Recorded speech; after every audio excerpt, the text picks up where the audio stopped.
예수님의 탄생은 아름다운 분위기에서 축제의 분위기에서 이루어진 것이 아닙니다.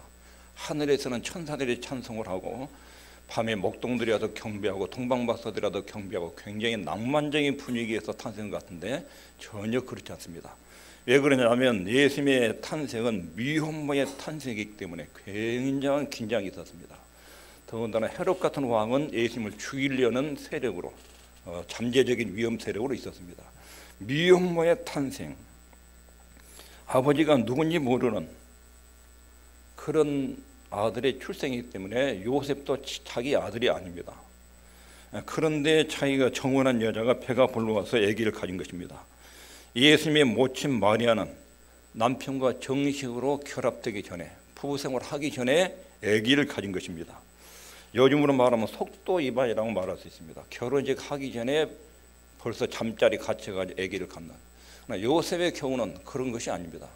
예수님은 요셉의 피가 한 방울도 섞이지 않는 사람입니다. 요셉과 마리아가 혼전에까지 잠자는 일이 없었습니다. 그런데 마리아의 몸에서 배가 불러서 아기가 자라고 있는 것입니다. 요셉은 그 아이의 아버지가 누군지도 몰랐습니다. 이 집 사정을 모르는 사람은 요셉과 마리아 사이에 잠자리가 있었나 보다, 이렇게 이해했는지도 모릅니다. 그러나 실제로 그것이 아니었습니다. 예수는 요셉의 아들이 아니었고 이 요셉과 피 한 방울도 섞이지 않는 그런 아이로 어머니 뱃속에서 자란 것입니다. 아마도 두 집 사이에, 요셉과 마리아 집 사이에 아주 가까운 친척들은 마리아의 잉태를 어른인도 감지했을지 모릅니다. 처음 복음이 전한 데 있어서 가장 큰 돌림돌은 예수님의 잉태 문제였습니다. 예수님이 누구의 아들이냐, 요셉의 아들이냐, 외간 남자의 아들이냐, 누구의 아들이냐, 이것이 구주 예수 그리스도의 신분에 대한 굉장한 의문점이었습니다. 마태는 그의 복음 서두에서 예수님의 특이한 탄생을 기록하기 시작합니다. 예수가 누구냐 하는 것도 올바로 알지 못하면 예수님을 믿는 것이 불가능하다. 이것을 마태복음 1장에서 서술하기 시작합니다. 다시 말해서 예수님이 누구냐, 아버지가 없는 사생자냐, 하나님의 신비한 잉태 속에 태어난 하나님이냐, 이 두 가지를 제시하면서 이것을 믿지 않으면 하나님의 자녀가 될 수 없다는 것입니다. 마태는 예수님이 어떤 문제를 모르는 상태에서 단순히 기독교의 가르침이나 정신이 좋아도 교회 다니는 거, 예수님의 신성과 신비한 출생을 믿지 않으면서 기독교의 가르침, 정신, 사랑 이런 거 좋아도 다니는 사람은 구원받지 못한다, 이렇게 강력하게 도전하고 처음에 마태복음을 기록할 때부터 족보를 기록하고 예수님의 탄생 신비를 기록합니다. 여기 18절에 예수 그리스도의 나아짐은 이러하니라. 그 모친 마리아가 요셉과 종혼하고 동거하기 전에 성령으로 잉태된 것이 나타났다. 자, 유대인들이 최고로 기대하는 것은 뭐냐면 지금 메시아를 기다리고 있습니다. 유대는 지금 로마의 압제 속에 굉장히 경제적으로 정치적으로 어려운 생활을 하고 있습니다. 유대 민족 전체는 구약 선지자가 예언한 메시아, 그분이 나타나면 모세처럼 애굽에서 이스라엘을 해방시키고 자유를 주고 세계 최강의 나라로 만들어줄 그런 타고난 인물, 최고의 왕.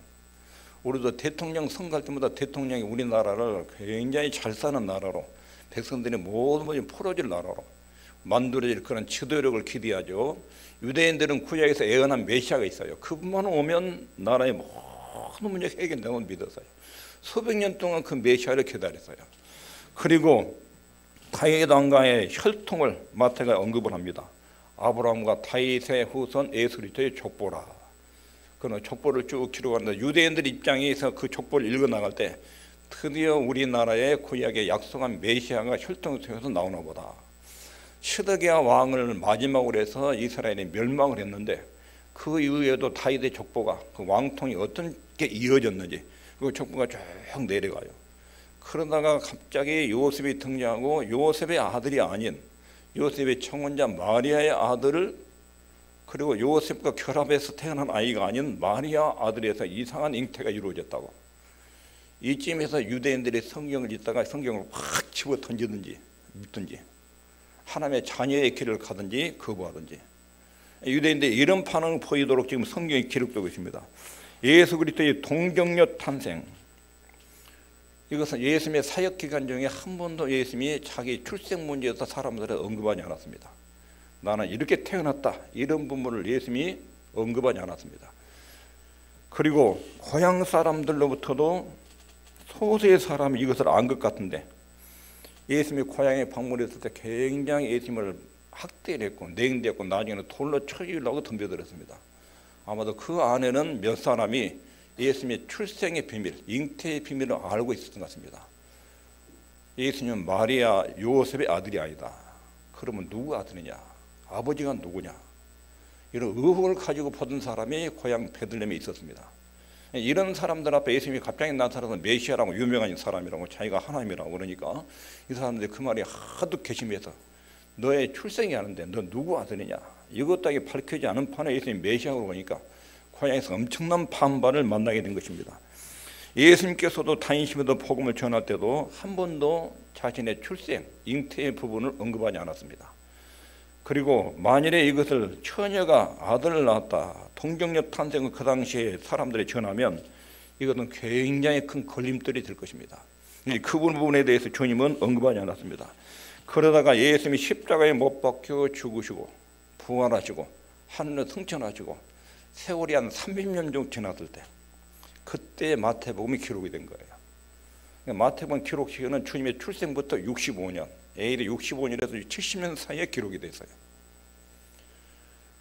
그러니까 그때서야 예수님이 지상사에 다 마치고 죽었다가 3일을 부활하고 승천하시고 이때는 교회가 예수 그리스도가 하나님이다 하는 것을 뚜렷하게 고백하고 있을 때쯤 마태복음이 기록이 된 거예요. 그래가지고 출생 사실이 그때서야 그 비밀을 마태복음이 정식으로 도전한 거예요. 그러니까 그 전에 예수님이 탄생한 65년 전에 예수님이 탄생했는데 그때 분위기는 이걸 누구에게 말해도 믿을 수 없는 거예요. 처녀 잉태 사진. 근데 마태는 그 복음서 서두에 이 문제를 가지고 도전합니다. 예수 그리스도의 나심은 이러하니라. 예수님의 잉태는 이렇게 이루어졌다. 그 모친 마리아가 요셉과 정혼하고 동거하기 전에 성령으로 잉태된 것이 나타났다. 유대인들의 결혼 풍습은 먼저 정혼합니다. 정혼. 이것은 부부로서 약속을 맺습니다. 우리나라는 약혼보다 강한 의미입니다. 정혼하면 이미 부부가 된 거예요.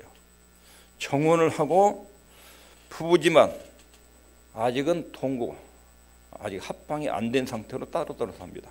남자가 그 당시에는 이 이스라엘이나 아랍권의 결혼 문화는 남자가 결혼 지참금을 준비합니다. 돈 없으면 결혼 못해요. 돈을 벌어가지고 신부 대금, 신부 집에다가 돈을 지불하고 신부를 데려와요. 이게 결혼 지참금이에요. 요셉도 정혼하고 따로따로 살아요. 결혼식을 할 때 이미 정혼이 이루어지면 부부예요. 결혼할 때 자기가 돈을 가져가서 신부 아버지께 돈을 드리고 신부를 데려오는데 신부 집에도 결혼 잔치를 합니다. 그렇게 그 당시 결혼 풍습이 그랬습니다.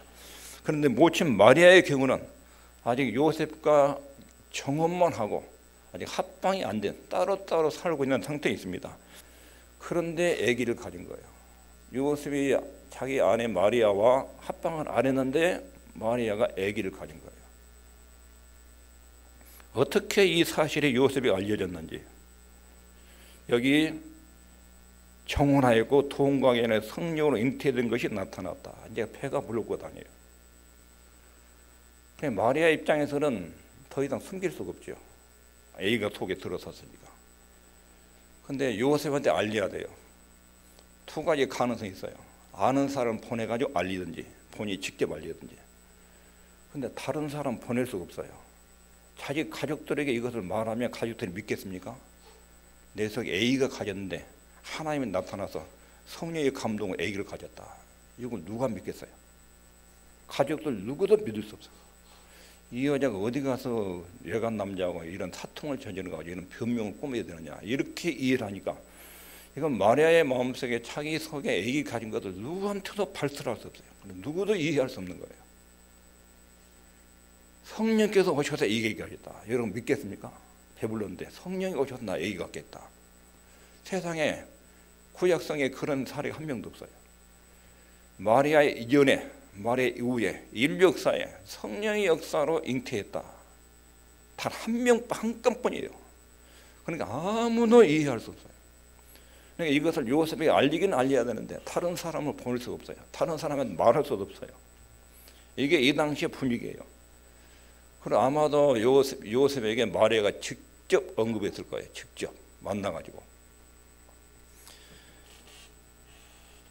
유대인들이 이 족보를 보면서 잔뜩 기대하는 것은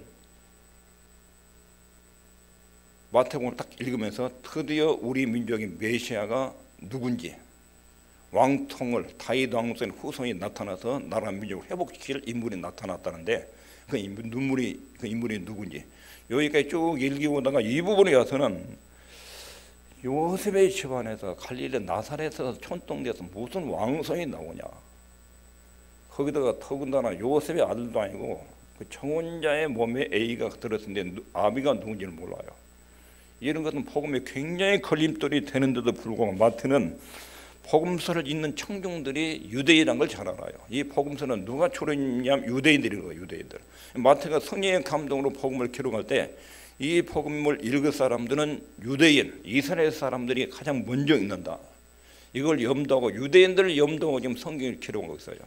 다윗의 후손으로 온 메시아는 이 부분을 믿지 않으면, 성령 잉태를 믿지 않으면 그 사람은 하나님의 자녀가 될 수 없고 하나님의 백성의 반열에 들어올 수 없다. 강력하게 도전하면서 마태복음을 기록하고 있어요. 다윗의 후손과 결혼하기로 한 여자가 누구 아이인지 모르는 그런 아이의 출생을 지금 기록을 하고 있습니다.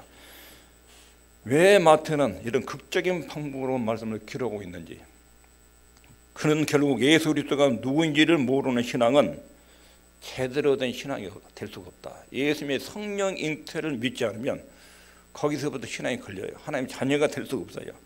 처음부터 구원을 위한 하나님의 초자연적인 계획과 능력을 인정하지 않고는 인간의 머리로 이해되는 범위 안에서는 기독교 신앙생활이 불가능해요.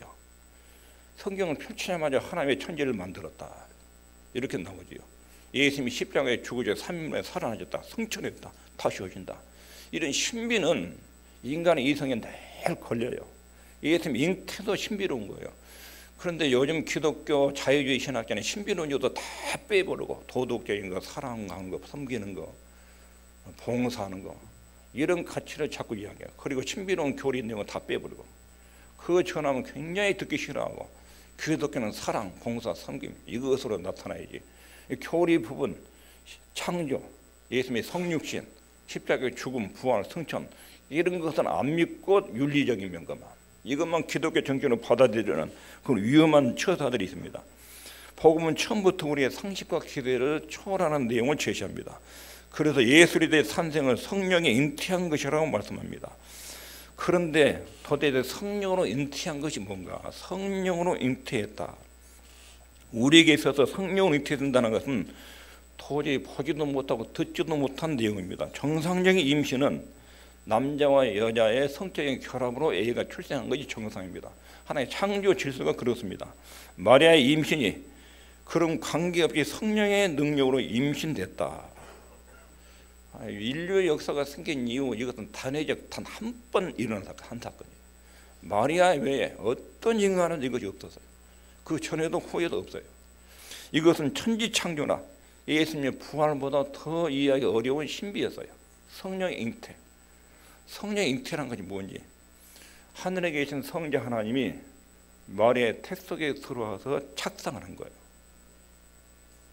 정자 없이 하나님께서 직접 하나님의 아들이 마리아의 복종으로 태 속에 들어와서 핏덩어리로 자라는 거예요. 이게 굉장히 신비스러운 거예요. 하나님이 인간이 되기 위해서는 하나님 예수 그리스도가 성자 하나님인데 그분이 마리아의 몸속으로 들어와서 착상한 거예요. 남자 없이. 그러니까 이것은 상식으로 이해할 수 없는 부분이에요. 하나님께서 진짜 사람이 되신 거예요. 그리고 그 몸을 빌려서 모든 잉태는 신비, 성장 과정은 모든 아이의 성장 과정과 똑같이 임신해가지고 출산하고 어린아이 시절을 지내고 먹고 마시고 자고 완전한 인간으로 자란 거예요. 작은 핏덩이로 오시지 않았다면 우리의 구원이 이루어질 수 없어요.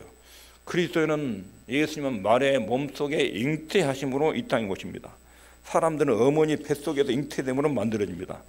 그러나 예수님은 마리아 몸속에서 만들어진 것이 아니라 마리아의 몸을 빌려서 전부터 계시던 하나님이 마리아의 몸을 빌려서 이 땅으로 출현하시고 오신 것입니다.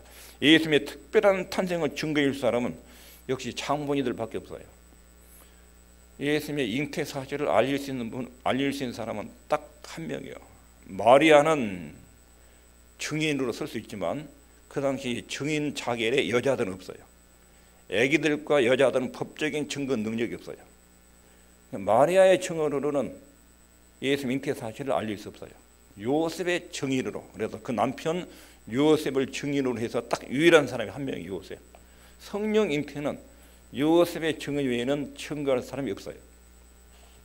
그래서 요셉을 마태가 증인으로 세웁니다. 요셉의 증거는 세 가지로 본문에 등장합니다. 첫 번째는 마리아의 임신 소식을 듣고 이혼을 결심했다.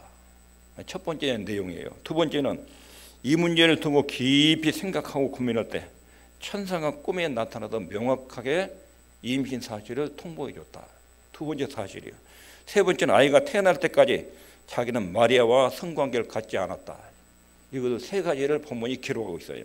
우선 첫 번째 요셉의 반응을 보면 요셉의 첫 번째 반응, 그 남편 요셉은 의로운 사람이라. 갑자기 요셉을 등장하는데 의로운 사람이란 말을 먼저 언급합니다. 의로운 사람이다. 저를 드러내지 아니하고 가만히 끊고자 하여. 마태는 철저하게 여기서 개인적인 감정을 폐지하고 팩트만, 사실만 기록합니다. 여기서 개인적인 감정을 넣는다면 당사자 요셉은 얼마나 큰 충격이었을까요? 얼마나 노들었을까요? 어떻게 이런 일이 있었을까요? 이런 표현들이 들어가는데 이거 다 없애고 사실만, 그때 있었던 팩트만 기록을 합니다. 요셉은 어떻게 마리아의 임신을 알게 되었는지 이것도 성경에 기록하지 않고 넘어갑니다. 단지 요셉이 이 사실을 알게 됐습니다. 마리아를 통해서 내 몸속에 아기가 자라고 있다. 이 사실을 들었습니다. 그 남편 요셉은 의로운 사람이다. 왜 이렇게 의로운 사람만을 갑자기 등장시키냐면 요셉은 거짓말하는 사람이 아니다. 요셉은 부도덕한 사람도 아니다. 요셉은 없었던 일이 있었다고 거짓말하는 사람이 아니다. 지금 증인 자격으로 예수의 잉태 소식을 증인 자격으로 지금 성경 마태가 요셉을 딱 끄집어내요. 이 사람은 거짓말하는 사람 아니다. 이 사람은 자기 아내가 아버지가 누군지 모르는 여자를 데려와서 같이 살 만큼 부도덕한 사람이 아니다. 요셉의 증언을 지금 끌어들이기 위해서 의인이라는 말을 먼저 언급합니다. 아마도 마리아 쪽에서 자신의 잉태 사실을 어느 순간 요셉에게 알렸을 것입니다. 가족들이 마리아를 대신해서 요셉에게 말하지 않았을 거예요. 가족들도 마리아 임신에 대해서 이해할 수 없는 사건이라. 그래서 천사가 요셉에게 굉장히 고민하고 있을 때 천사가 요셉이 이렇게 말합니다. 이 일을 생각할 때에 주의 사자가 현몽하여 가로되 다윗의 자손 요셉아, 네 아내 마리아 태월이 오기를 무서워 말라. 저에게 잉태된 자는 성령으로 된 것이라. 천사는 요셉에게 마리아 데려오기를 무서워 말라. 무서워 말라. 왜 이런 표현을 썼을까? 무서워 말라. 이것은 분명히 마리아가 직접 말을 했든지 아니면 누구를 통해서 마리아 잉태 소식을 요셉이 들었든지 둘 중 하나예요.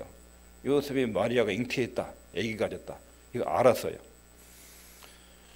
그리고 마리아 쪽에서 소식이 전해오기를 내가 잉태했는데 이건 다른 외간 남자하고 관계가 아니라 성령의 감동을 잉태했으니까 나를 데려다가 빨리 한 집살이 하자. 이런 요청이 요셉에게 들어온 거예요. 그런데 성경은 요셉을 의로운 사람이라고 표현하고 있습니다. 마리아의 혼전 임신을 대단히 부정하고 불경스러운 것으로 이해를 했어요. 어떻게 여자가 아기를 가지는데 자기를 데려다 살라고 욕을 하느냐. 이걸 수용할 수 없는 도덕적인 의로움이 있었어요. 자기가 청혼한 여자가 아기를 가졌는데 자기하고 상관없는 아기를 가졌는데 이런 아기를 자기 아내로 받아들일 수 있겠느냐. 요셉은 그런 수준의 도덕적인 사람이 아니다. 이걸 지금 본문에 또렷하게 증거하고 있습니다. 요셉이 마리아로부터 임신 소식을 들었을 때 두 가지 생각에서 하나는 마리아가 자기가 생각할 때 그런 여자는 아닌데 아기를 가졌다는 거예요. 아버지는 자기가 아니에요. 아버지가 누굴까? 외간 남자하고 관계를 한 것이 틀림없어요. 요셉이 생각할 때는. 근데 마리아의 말은 외간 남자가 아니라 성령의 감동으로 천사가 나타나서 내가 이렇게 말하고 얘기가 불러왔다. 이 부분에 대해서 요셉은 지금 신성 모독까지 하나님의 이름까지 들먹거리면서 자기 잉태를 말하니까 이 여자가 지금 맛이 완전히 갔구나. 근데 자기가 평소에 알고 있는 마리아는 그런 사람이 아닌데 어떻게 애기 아버지가 누군데 애기를 가졌을까? 거기다가 마리아의 아이가 하나님의 천사가 나타나서 성령으로 잉태했다고 그러니까 이 두 번째 부분은 하나님의 이름을 모독하는 신성 모독까지 이것까지 꾸며야 되는 것을 지금 들린 거예요. 그래서 이 여자를 집으로 데려와야 되느냐 말아야 되느냐 심히 고민하다가 요셉의 결론은 이혼, 조용히 없었던 일로 이혼으로 정리하자. 이게 요셉의 결론이에요. 마리아 쪽에 설명을 들었을 거예요. 성령의 감동으로 잉태했다 이것도 들었어요. 요셉같이 의로운 사람도 믿음의 사람도 그걸 수용할 수가 없었어요. 인류 역사상 어떻게 성령의 감동으로 남자 없이 어떻게 아기를 갖느냐 요셉이 이해할 수 없었어요. 그래서 이혼을 결심한 거예요. 마리아는 틀림없이 죄에 빠졌다. 한 걸음 더 나아가서 자기 죄를 합리하게 해서 하나님의 이름을 남용해서 하나님의 이름까지 들먹이면서 죄를 합리화시키려고 하는 태도를 취하고 있다. 나는 그것을 용납할 수 없다. 끊어야 되겠다. 이게 본문의 내용이에요. 그리고 그 당시에 그게 당연한 흐름이에요. 그 주변 사람들도 이해할 수 없어요. 누구도 이 사실을 이해할 수 없어요. 신비소는 현상이라 사람 이해력을 초월한 내용이었어요. 그런데 그때 천사가 나타났어요. 하나님께서 이 일을 시작하신 하나님이 설명해야 돼요. 하나님이 설명이 아니면 이건 다룰 수 없는 문제예요. 그래서 요셉이 그렇게 깊이 결론을 이혼으로 가닥을 잡았을 때 주의 사자가 현몽하여 하나님의 천사가 요셉에 나타났어요. 다윗의 자손 요셉아 네 아내 데려오기를 마리아 데려오기를 무서워 말라. 저에게 잉태된 자는 성령으로 된 것이라. 하나님의 성령으로 잉태됐다는 걸 요셉에게 설명을 하시고 천사가 하나님 직접 천사를 통해서 설명을 한 거예요. 이건 예수님의 잉태는 굉장히 돌발적이고 과격하고 정상적인 경건을 가진 사람도 놀라서 도망갈 정도로 신비스러운 사건이었어요. 요셉이 경건한 의인인데 마리아를 통해서 일단 들었을 때는 믿을 수 없었어요. 이게 정상적인 반응입니다. 이건 불신앙이 아닙니다. 그러면 왜 하나님이 이런 식으로 이 땅에 오셔야 되는가? 이렇게 신비로운 방법으로 예수님의 탄생이 이루어진 이유가 무엇인가? 21절에 설명 보십시오. 읽겠습니다. 시작. 아들을 낳으리니 이름을 예수라 하라. 이는 저가 자기 백성들 저희 죄에서 구원할 자이십니다. 자기 백성을 저희 죄에서 구원할 자. 그러나 중요한 것은 그 이름이 가진 의미입니다. 이는 자기 백성을 저희 죄에서 구원할 자. 유대 백성들이 제일 크게 소망한 것은 로마의 압제로부터 해방받는 것. 우리나라 일제 36년에 우리나라 최고의 민족의 소원은 일제로부터 벗어나는 것. 이러듯이 유대 민족도 그런 것입니다. 로마의 압제로부터 벗어나게 해줄 사람은 유일한 메시아밖에 없어요. 왕으로 올 다윗의 것은 메시아. 근데 그런 정치적인 메시아를 기다렸습니다. 그런데 로마의 압제보다 더 무서운 것이 뭐냐면 죄에서 우리를 구원하자. 이 말은 모든 인간은 죄이다 하는 것을 알려주는 내용입니다. 근데 여기서 구원이라는 것이 어떤 위기에서 건져주는 것입니다. 불타는 건물 가운데서 건져주는 것, 서방들에도 건져주는 것도 구원이에요. 침몰한 뱃속에서 세월호 같은 뱃속에 침몰이 있는데 거기서 구출해 준 것도 그것도 구원이에요. 죽을 병에 걸렸는데 거기서부터 살려내는 것, 살아나는 것도 일종의 구원이에요. 근데 여기서 말하는 구원은 죄에서의 구원은 죄에서 구원한단 말이 도대체 무슨 말인가? 자기 백성을 저희 죄에서 구원할 자, 죄에서 건져준다. 이것은 모든 인간이 죄의 세력에 빠져 있는 것을 전제로 하시는 말씀입니다. 인간은 죄의 세력에 갇혀 있습니다. 모든 인간은 죄의 세력에 노예가 되어 있습니다. 세상에 하나님이 좋은 것들을 많이 주십니다. 돈도 주고 건강도 주고 지혜도 주고 여러 좋은 것들이 많은데 그 중에 최고의 것, 세상에 줄 수 없는 최고의 것, 그것은 하나님의 신성입니다. 하나님이 인간을 지을 때 시편을 보면 저를 천사보다 조금 못하게 해가지고 거기 천사가 하나님보다 조금 못하게 지었다. 인간이 어느 정도 고귀한 존재예요. 하나님의 형상대로 지었단 말은 인간 안에 하나님의 DNA를 넣은 거예요. 하나님보다 조금 못할 수준으로 인간을 최고로 아름답게 지었어요. 하나님의 인격적인 대화 교제가 가능하도록 그런 존재로 하나님과의 교제 파트너 수준으로 인간을 지었어요. 하나님과 거의 동등한, 하나님보다 약간 모자란 정도로 지었어요. 천사보다 조금 못하게, 하나님보다 약간 모자란 상태로 이렇게 인간을 존귀하게 만들었어요. 인간이 죄를 지은 거예요. 죄가 들어오면 인간의 존귀한 가치가 다 부서졌어요. 하나님은 다시 예수 그리스도를 통해서 하나님과의 관계를 정상으로 복구하고 인간 내부에 하나님의 신성이 들어오게, 예수님의 영적인 생명이 들어와서 하나님의 신성을 회복하는, 하나님의 첫 창조에 이르도록 타락하기 전에 인간의 모습에 도달하도록, 그리고 예수님 부활하신 그런 모습에 도달하도록 그렇게 하기 위해서 아들을 땅에 보내신 것입니다. 하나님의 능력, 신성, 하나님의 선을 사랑하는 마음, 하나님과 인간을 사랑하는 그런 창조 때 인간의 모습, 이것을 복원시키기 위해서 하나님이 예수님이 이 땅에 오셔야 했습니다. 그러나 사람들 안에는 무서운 죄력이 깔려 있어서 그 죄의 세력 인간을 사로잡고 있습니다. 중요한 것은 로마의 압제보다 더 무서운 것이 인간 내부에 있는 죄의 세력입니다. 하나님의 아들이 이해하는 방법으로 이 세상에 오신 것은 우리 죄의 세력을 끊어내고 죄의 세력을 십자가로 청산하고 하나님과 관계를 정상화시키기 위해서 이 땅에 오신 것입니다. 자기 백성을, 즉 육신의 이스라엘 사람들을 말한 것이 아니라 예수 믿고 주의 백성이 된 사람, 이 사람들을 죄로부터 해방해서 하나님이 주님을 닮은 모습으로 만들어내는, 그래서 마태는 유대인들이 가지고 있는 또 다른 오해 하나를 가르쳐 주는데, 하나님의 백성, 내 백성을 여기서 자기 백성이란 말을 썼죠. 자기 백성. 자기 백성이 누구냐면 이스라엘, 아브라함의 혈통을 말한 게 아니에요.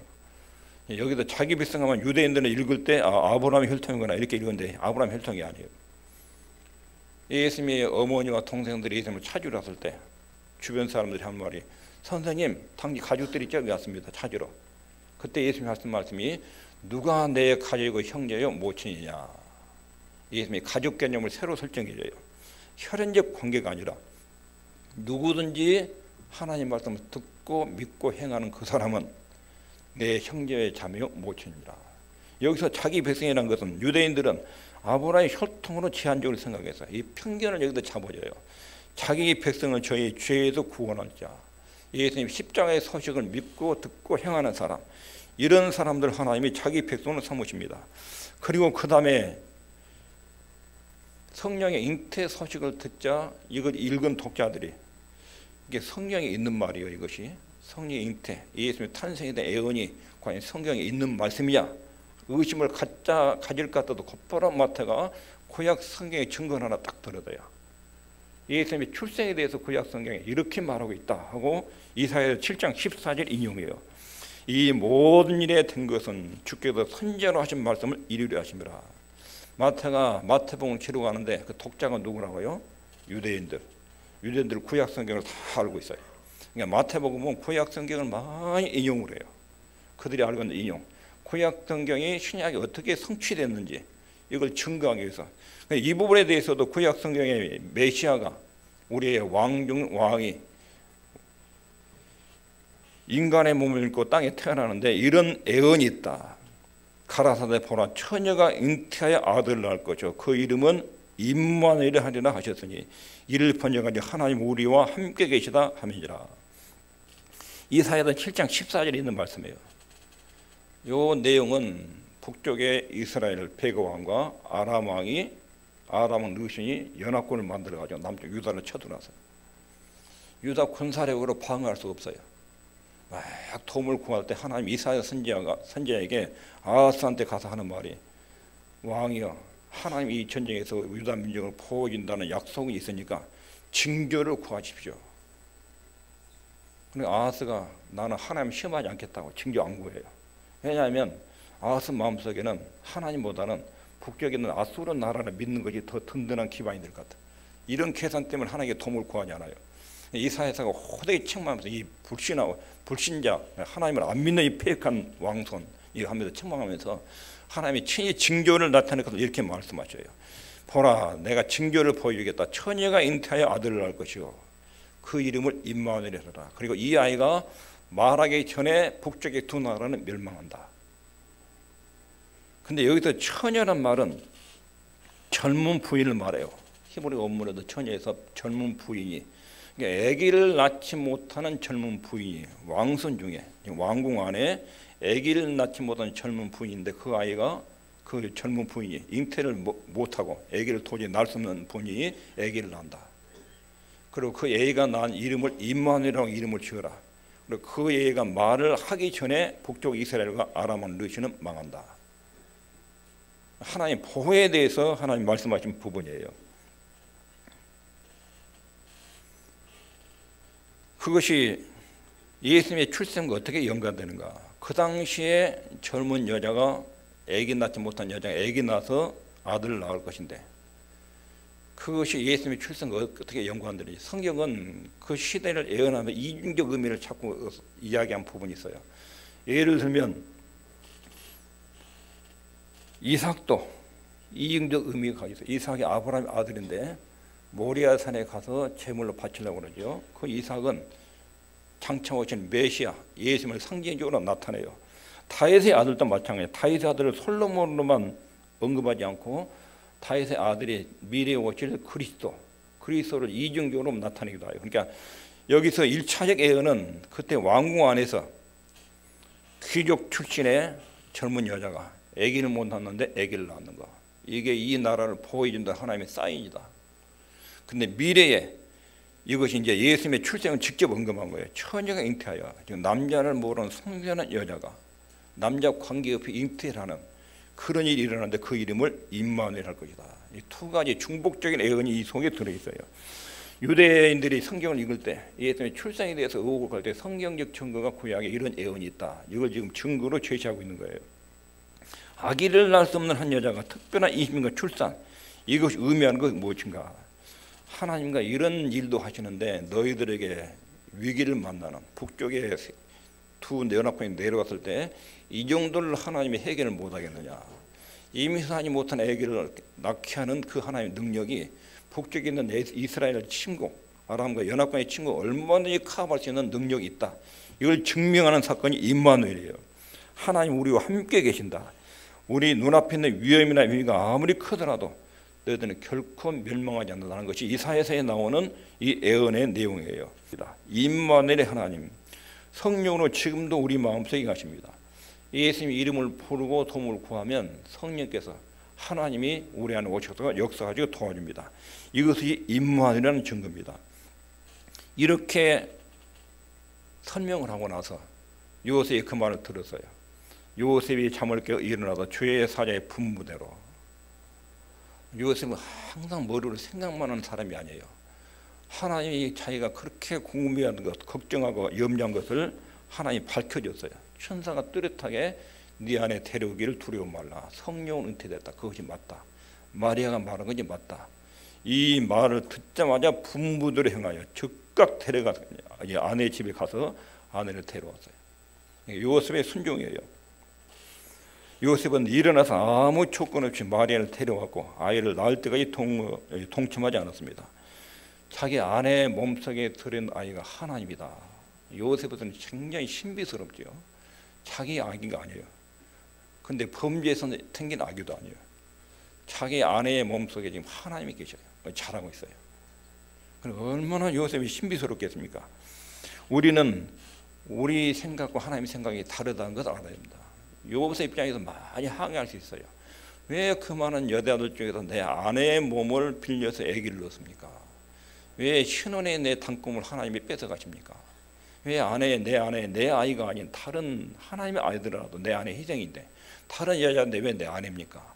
이렇게 원망을 할 수도 있어요. 그런데 요셉은 의로운 자였어요.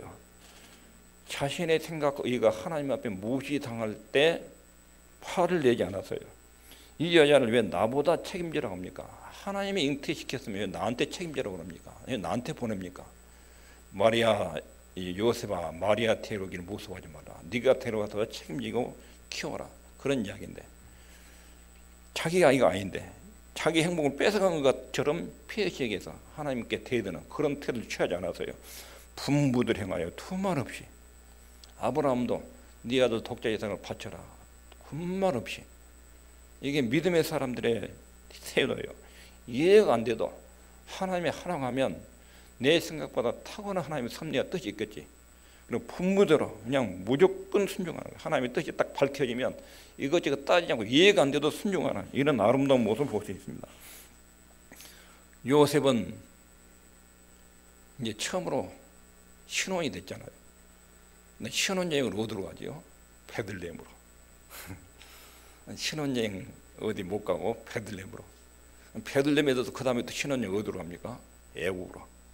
기가 막힌 여행이지. 기가 막힌. 돈은 누가 주지요? 동방박사들 해가지고 탁 돈 주고 신혼여행 애국에 살 돈 다 대주고. 하나님이 인도하시는 아주 기가 막힌 은혜들을 경험해요. 신혼여행을 베들레헴 그리고 저 애국에 약 2년 동안 아주 그 끝내준 하나의 계획이 있었어요. 자기가 목소일이나 마리아 데려와서 나사렛에서 목수하면 신혼여행 갈 시간이 어디 있어요?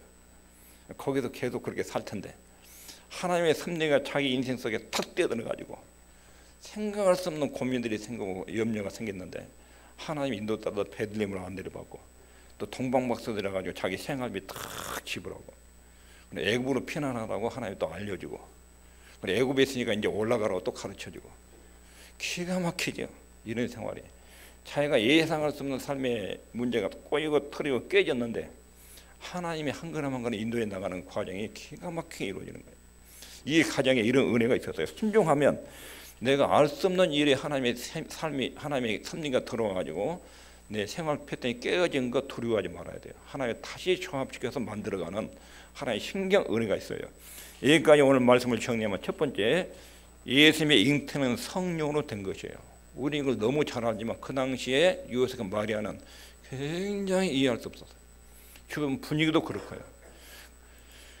하나님이 사람이 되기 위해서 이런 이상한 방법을 썼어요. 이해할 수 없는 사람이 이해할 수 없는 방법으로 하나님이 이 땅에 오셨어요. 우리를 죄에서 구원하기 위해서 하나님이 이런 특별한 방법을 쓰셨어요. 성탄절에 이런 방법으로 하나님이 이 땅에 오신 것에 대해서 깊이 묵상하고 감사해야 됩니다. 이것이 하나님이 우리와 함께하기 위한 방법이었어요. 죄인된 인간이 하나님의 아름다운 형상이 깨지니까 다시 하나님의 형상을 회복해서 하나님의 고귀한 DNA가 우리 속에 있는 것을 다시 깨워내가지고 하나님과 아름다운 관계 속에 살도록 이런 일이 이루어진 거예요.